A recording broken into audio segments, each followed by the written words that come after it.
Welcome back to my no-name channel, and I'm Bruce Pullman, and this is another Bali Covid-19 update. And the date today is August 16th, 2020. And for those of you interested in historical information, tomorrow is Indonesian Independence Day. Okay, and what are we going to talk about today? Numbers, of course, and then an interesting editorial by Jack Daniels over at the BaliDiscovery.com website, and then domestic opening, and people are coming, but not spread out everywhere. And then finally, the big question, what's happening internationally? And so, let's get started with the numbers. So, we're continuing to get cases. And numbers for yesterday were 44 new cases, all domestic transmissions, and they were Bangli 9, Tabanan 9, and Klungkung 7. Those were the leaders yesterday. So 44 new cases. It brings us up to a total of 4,024. Yes, 4,024. Remember when we had 0? Didn't seem that long ago. And 3,526 recovered, still at 49 deaths, thank goodness, and 449 active cases. And so the active cases have gone down and down. It wasn't that long ago we had 1,000, and so that's good news. So, good and bad news with the numbers, right? We're still getting cases. This is not going away. It's still here, but recoveries continue, and active cases are dropping. And what about Indonesia as a whole? Well, Indonesia as a whole is a little depressing.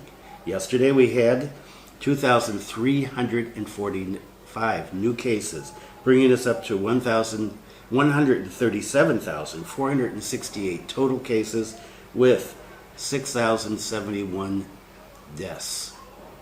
And Indonesia is number 2 in Southeast Asia in total numbers. Philippines has moved ahead of us. But we are number 1 in deaths. So this is going to weigh in on what I'm going to talk about with the last one. Like, what about international opening? So those are the numbers. Let's take a look at, or let's talk about this editorial that Jack Daniels had at the BaliDiscovery.com website, and it was about what to do when Bali opens again. And he starts out by talking about the situation as it exists. And so what's the situation? Well, world aviation is fundamentally changed. We have less flights. They're more expensive flights. There's supposed to be social distancing, wearing masks. So aviation has changed. A lot of the big planes have been mothballed, and so it looks like we're going to have smaller planes, more regional flights, less international flights. Number 2, global economic recession.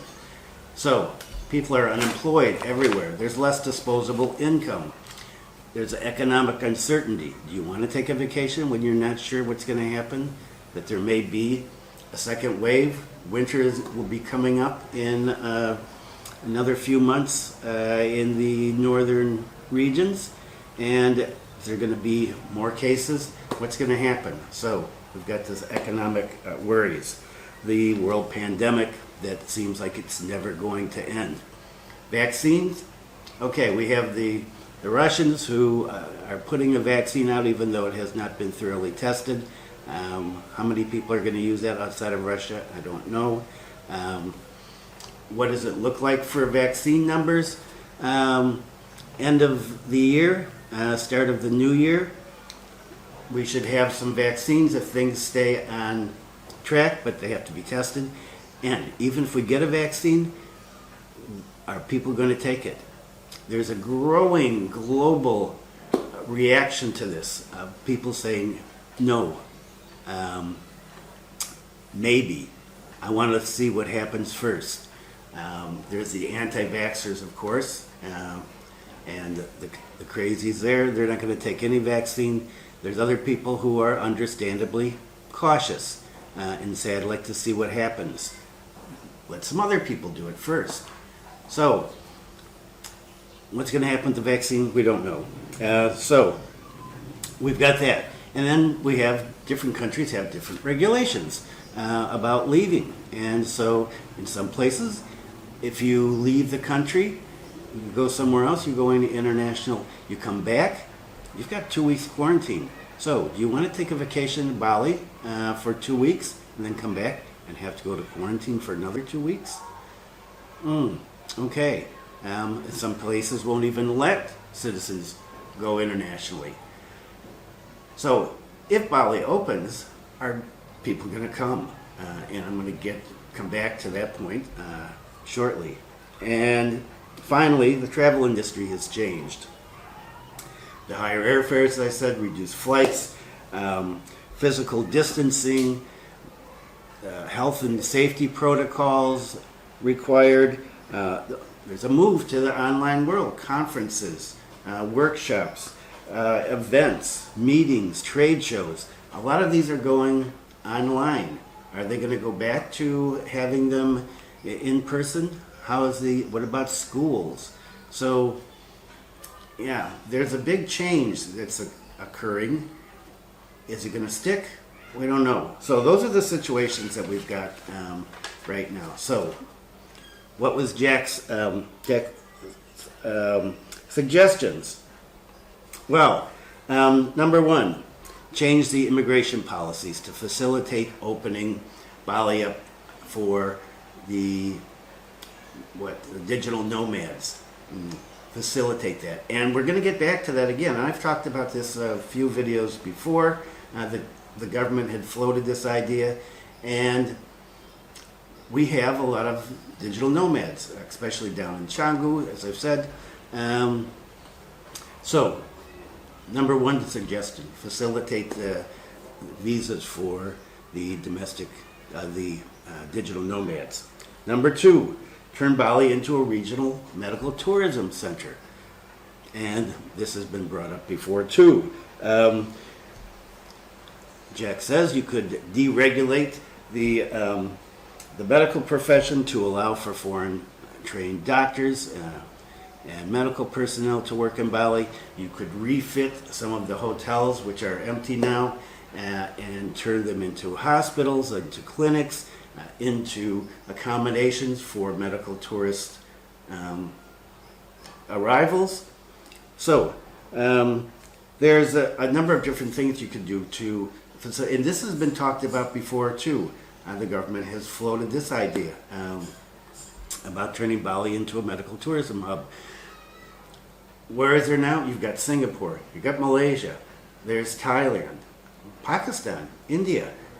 There's a lot of countries in Asia are doing medical tourism. Korea. Why not Indonesia? Well, right now, wealthy people in Indonesia, wealthy Indonesians, what do? They go to Singapore, they go to Malaysia, they go to the US, they go to Korea if they want plastic surgery. So, will this help? Yeah, definitely. Definitely would help. And I've suggested this before. So, I think a great idea, and we're going to get back to this again because these things that Jack has talked about are being talked about as well at the governmental level. And finally, widen efforts to bring international universities, accredited campuses. For example, University of Chicago.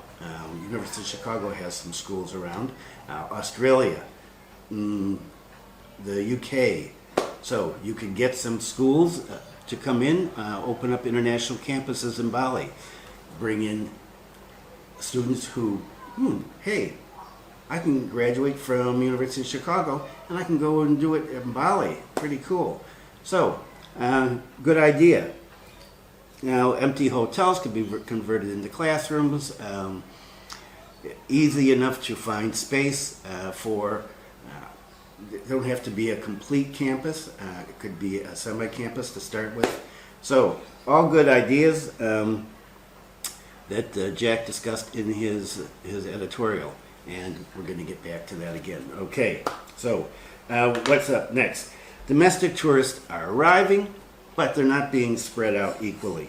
So there's around 2,000 to 2,500 tourists arriving per day, according to a report in the Seminyak Times. These are domestic tourists. So they're coming in, not huge numbers, but 2,000, 2,500 a day is pretty good.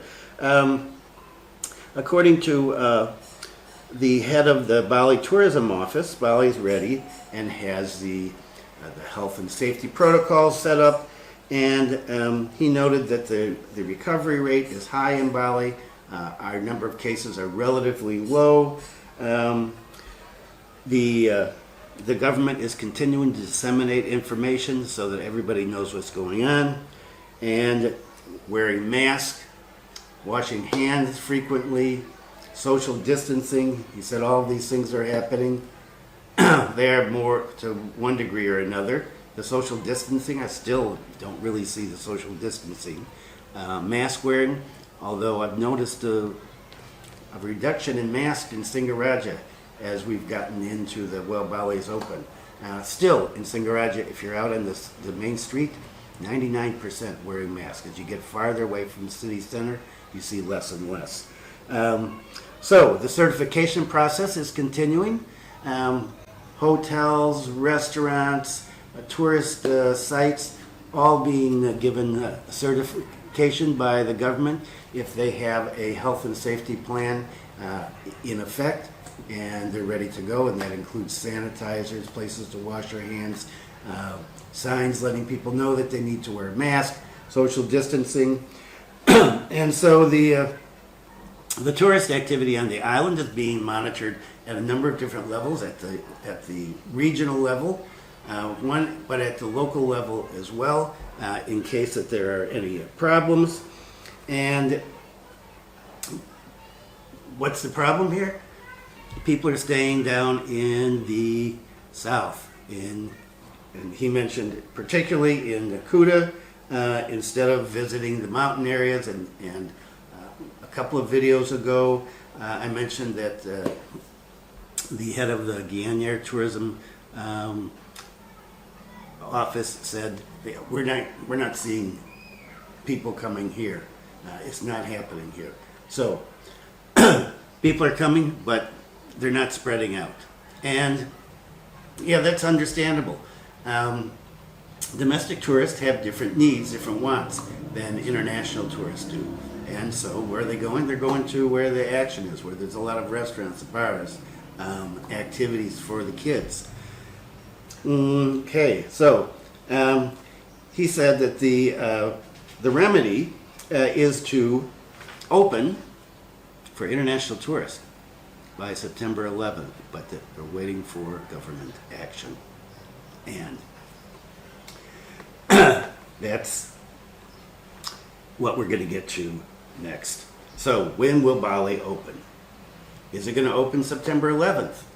Okay, I've talked here before about the September 11th date. Everybody has talked about the September 11th date. It's in international news, it's in regional news, it's in local news.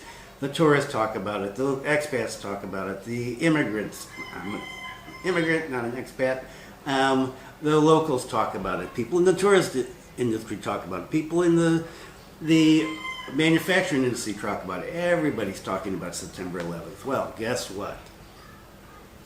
It's starting to look like it ain't going to happen, unfortunately.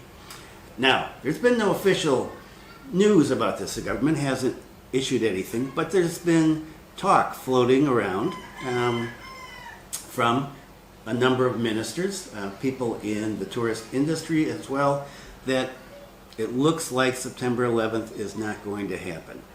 And the truth is, no one seems to be sure, but I'm getting the feeling from seeing all of these articles in the newspaper, and I'll mention a couple of people that have been quoted about this, that this has been put out there to see what the reaction is going to be locally. How are we going to react to it here in Bali? And So we've got less than 1 month. According to Pak Eric Thohir, he's the chairman of the National Economic and COVID-19 Recovery Committee. Everyone wants to open, he said, but they don't want to risk new clusters. And so what's going to happen? He says for the time being, and every article really that is here is talking about the same thing. For the time being, the focus is going to be on domestic tourism. That they're looking at making domestic tourism 70% of the total tourist package economically. In the past, it's been 50% domestic, 50% international. He said we're going to go up to 70% domestic. And in another article, and all the articles are listed down below, another article talking about, well, because of Umrah, the minor Hajj, the one that's voluntary, not required, because that's not happening, there are, well, according to one person, here 500,000 to 1 million people who are not going to be doing Umrah, and so they have money to spend. And he said the government wants to encourage people to spend it here. You've got this money burning a hole in your pocket. Come to Bali, spend your money, because Umrah is not the thing to do right now. And according to the Coordinating Minister for Maritime Affairs and Investment, Pak Luhut, he said that the government is developing regulations to allow foreigners to work from Bali while they're on vacation. Okay, and so we have, this is another part of when is Bali going to open. When Bali does open, he said the government wants to make it easy for the digital nomads to get visas so that we can develop that industry here. And so he was quoted as saying, those foreigners with expertise in technology, IT, can work from Bali. We're mulling over that aspect, and we encourage it. We just have to chalk out the rules now. And so it looks like that's going to happen. This idea has been floated for a while, like I said, and it's becoming more and more concrete.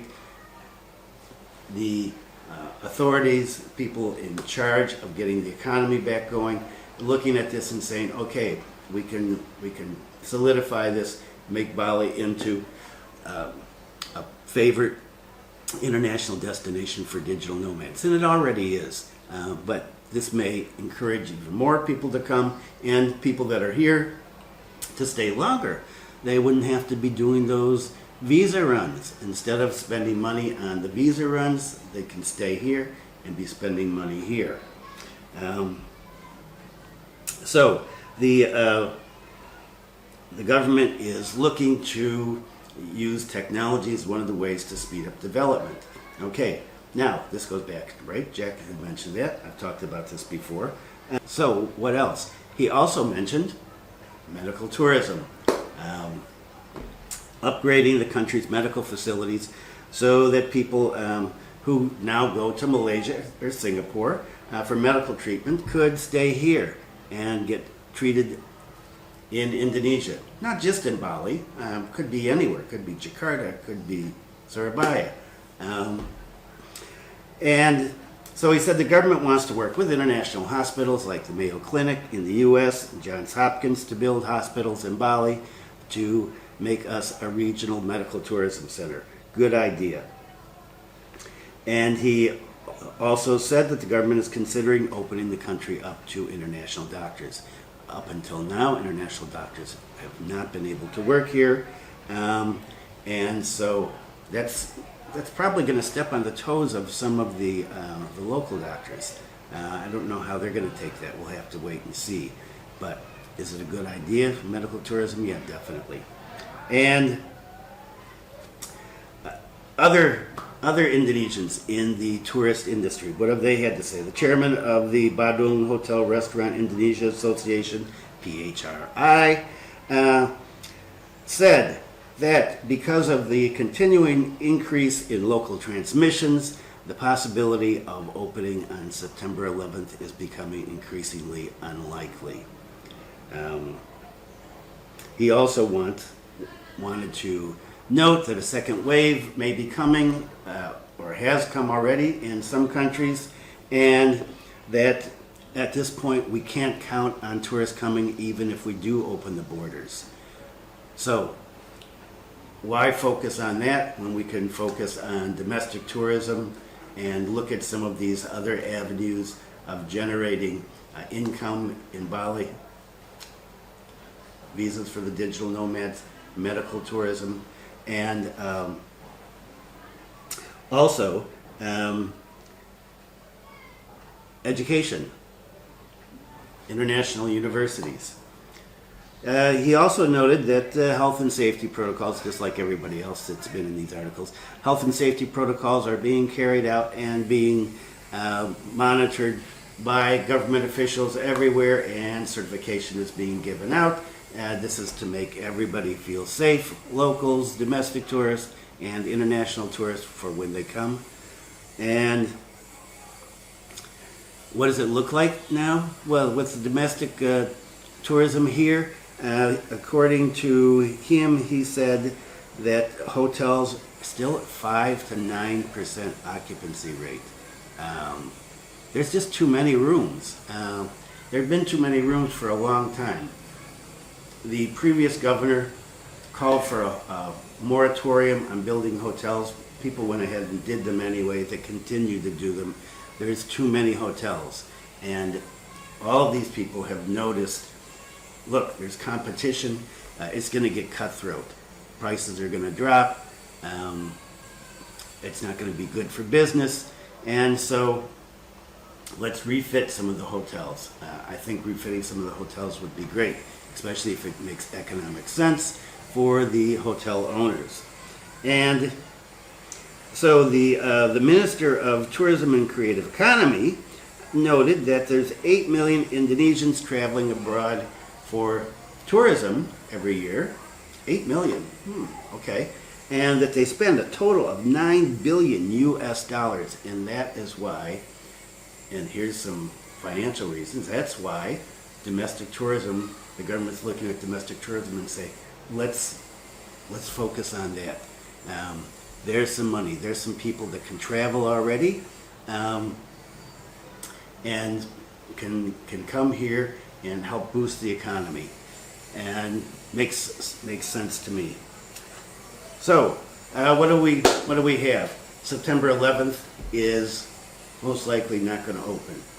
If you've got tickets for September 11th or anywhere in September or October or November, because in these articles they're talking about the end of the year for opening. Yeah, that's the end of the year. And I said this earlier I think in response to a question from a viewer who said, what's a good time to come? And I said, I would think about December. December is high season. It makes sense to open Bali for high season. By that time, that gives us another 4 months. By that time, vaccine may be around. Things may have calmed down some in terms of the spread of the virus. Indonesia may have gotten things under control. I mean, right now, I was talking to a friend of mine in Belgium last night, and he said, I really want to come to Bali, but do I want to go somewhere where there's over 2,000 new cases a day? I said, well, it's not Bali, it's Indonesia as a whole. He said, yeah, Bali's part of Indonesia, right? And you have domestic tourists. So I said, yeah, it's true. So that's another factor to consider. So if you were planning on coming in September or October or November, I would think about that. I would talk to your airline if you already made plans and check with them and see what happens if Bali is not going to open by then, or Indonesia is not going to be open, because this is a decision that has to be made at the national level. Pak Jokowi has to change the regulation that shut off Indonesia for international arrivals. And so you need to check make sure that if you've got tickets already, that you can get a refund or they can be changed to another date. And if you don't have tickets, I would seriously think about December as a time that seems to be an ideal time for me. And that's it. Sorry to be the bearer of bad news if you were planning on coming here on September 11th. I never thought that was really a realistic date, but we'll see. There's still been, as I said, no official word yet. So the government, until the government puts out an official word, and we've got another, 3 weeks, a little more than 3 weeks before September 11th. As we get closer to the date, that's when the government will make a official decision. But for right now, it doesn't look good. But if you're here, visas have been loosened up, and so that's good news for a lot of you, not for everybody. Visas have been loosened up, and I see activity is starting in some areas, but still pretty slim. So just wait, hope for the best, prepare for the worst. Stay safe, wear a mask. If you're in Bali, wear a mask. It's mandatory. Don't be a pinhead. Be kind to someone today. Thanks for viewing. See you next time.